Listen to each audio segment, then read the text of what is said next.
આગળ વાત છોટાઉદેપુરની તો છોટાઉદેપુરની જનરલ હોસ્પિટલમાં રખડતા શ્વાનનો આતંક સામે આવ્યો છે। પ્રસૂતિ વિભાગ, બાલરોગ વિભાગ, જનરલ વિભાગમાં શ્વાનના આંટાફેરા સામે આવ્યા છે। એક જ સિક્યુરિટી ગાર્ડ હોવાનો પણ દર્દીનો આરોપ છે। દર્દી માટેના વેઇટિંગ રૂમમાં પણ શ્વાનનો અડીંગો જોવા મળ્યો।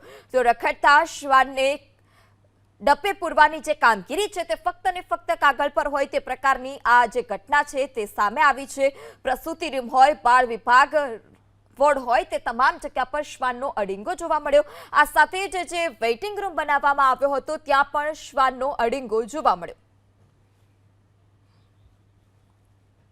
આગળ વાત છોટાઉદેપુરની તો છોટાઉદેપુરની જનરલ હોસ્પિટલમાં રખડતા શ્વાનનો આતંક સામે આવ્યો છે। પ્રસૂતિ વિભાગ, બાલરોગ વિભાગ, જનરલ વિભાગમાં શ્વાનના આંટાફેરા સામે આવ્યા છે।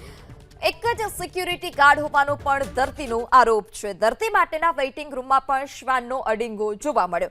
તો રખડતા શ્વાનને ડપ્પે પૂરવાની જે કામગીરી છે તે ફક્ત ને ફક્ત કાગળ પર હોય તે પ્રકારની આ જે ઘટના છે તે સામે આવી છે।